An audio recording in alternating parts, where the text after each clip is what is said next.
Je vais vous parler des outils de taille. De taille pour couper de la rose, couper de la fleur, tailler des arbres fruitiers, tailler de l'arbre ornemental, peu importe. Il existe une grande plage de produits dans le commerce. Alors ça démarre de matériel très basique, hein. On a du sécateur à 4 ou 5 euros. Ça suffit pour faire de la petite taille. On va avoir un tout petit peu plus grand et un tout petit peu plus puissant, avec déjà une ouverture un peu plus grande, prise en main qui est déjà plus intéressante. On monte en gamme. Là, on devient sur du haut de gamme. Alors, haut de gamme, qu'est-ce qui fait la gamme? C'est pas que le prix, c'est la qualité d'acier. Lorsque vous êtes sur des sécateurs basiques comme ça, vous êtes, on le voit ici, vous avez une lame avec le même acier que le manche. Comprenez que si on est capable de faire le manche avec le même acier que la lame, ça doit être de l'acier de très très haut de gamme, il n'y a pas d'intérêt.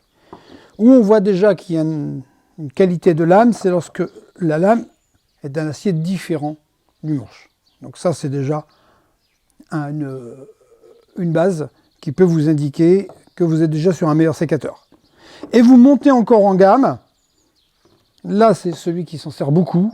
Voilà, deux produits pratiquement identiques, deux marques différentes. La différence, c'est ça. Cette poignée tournante. On a la même chose ici, poignée tournante. Ça sert à quoi?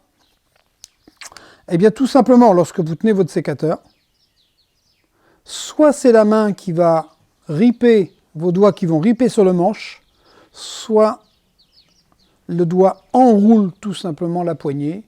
Ça vous évitera d'avoir des tendinites, ça vous évitera d'avoir mal aux doigts. Sur les sécateurs, qu'est-ce qu'on peut dire aussi? Importante. On parlait de la main tout de suite. Je vais vous ouvrir ce sécateur-là et je vais vous ouvrir celui-là. Si on compare l'ouverture, on voit qu'il y en a un qui est plus grand que l'autre, surtout l'ouverture. Je mets axe sur axe, il y a cette différence-là. Cette différence-là, c'est la taille de la main. Si vous avez une très grande main, il n'y a pas de souci. Je n'ai pas de grande main. Vous voyez que je suis très très juste pour aller chercher, lorsqu'il est ouvert, d'aller chercher la deuxième poignée. Je le prends vraiment avec le bout des doigts, il faut presque faire ça pour aller le chercher. D'accord? Ici, pas de souci, je l'ai en pleine main tout de suite. Alors on parle de sécateur pour hommes, sécateur pour dames. Oui, aussi des hommes qui n'ont pas les mains très très grandes. Donc choisissez également votre sécateur en fonction de la taille de la main. Pas uniquement avec ce que vous avez à tailler. J'ai des grosses branches à tailler, je prends un grand sécateur. Oui, s'il faut le rattraper à chaque fois avec la deuxième main pour le faire, c'est un peu fastidieux. Et puis surtout, à un moment, ça fait mal aux doigts. Ça, c'est une chose importante également, taille de sécateur. Deux choses différentes également, deux types de sécateurs importants. Il y a des sécateurs dits à enclume. Sécateur à enclume, vous avez une lame qui vient se poser sur un plat. Sécateur à enclume. Je vais appuyer, je vais tailler. Ça, c'est ce qu'on appelle sécateur à enclume. L'autre système de sécateur, sécateur à friction. Une contre-lame et une lame. Lorsque je vais fermer mon sécateur, il y a une friction comme une paire de ciseaux.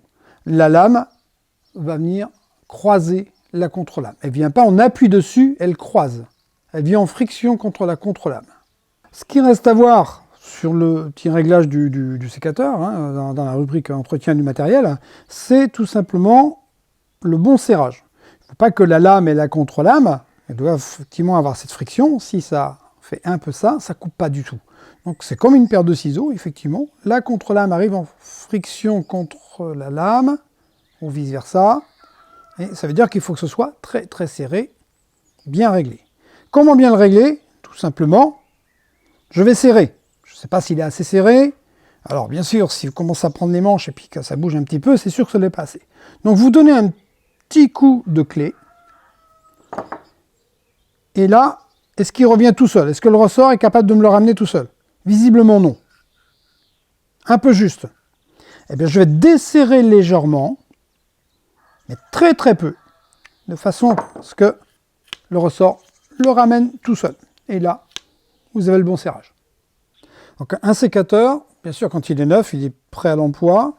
Ensuite un sécateur, ça s'entretient. La lame va plus ou moins s'abîmer. De temps en temps, lorsqu'on fait une taille au ras du sol, notamment sur des rosiers, il y a un petit caillou qui traîne, on va l'abîmer. Et puis, bon, ça coupe un petit peu moins bien, ça coupe plus même, et c'est un vrai massacre. Donc il faut l'entretenir. Entretenir un sécateur, il y a plusieurs choses. Déjà le nettoyer, avoir quelque chose de relativement propre, pas trop oxydé, et puis surtout l'aiguiser. Alors l'aiguiser, il y a, bon, allez, on va dire un petit secret.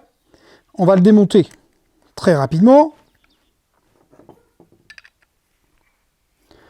La plupart des sécateurs dignes de ce nom se démontent.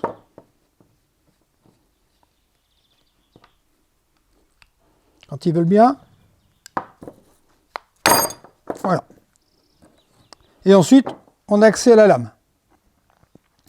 La lame, il faut l'aiguiser. Alors, on n'aiguise pas une lame, forcément, en y allant des deux côtés, hein, comme un couteau. On va le voir en gros plan.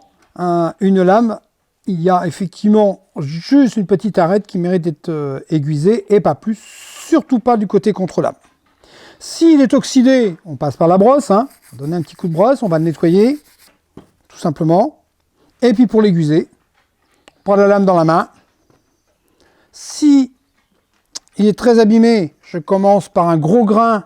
Vous avez ce genre d'outil que vous trouvez dans le commerce, un gros grain, et on va finir par un petit grain.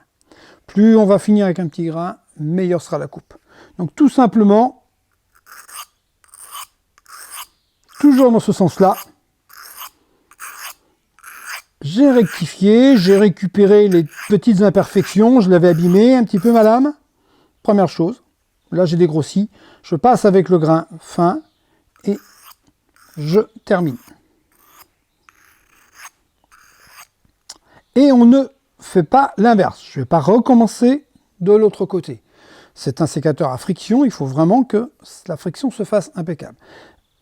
On va éventuellement de ce côté-là, prendre la pierre à plat, et juste enlever éventuellement ce qu'on appelle le morphile, ce qui a pu éventuellement dépasser légèrement. Et là, ça coupe, ça doit être un vrai rasoir.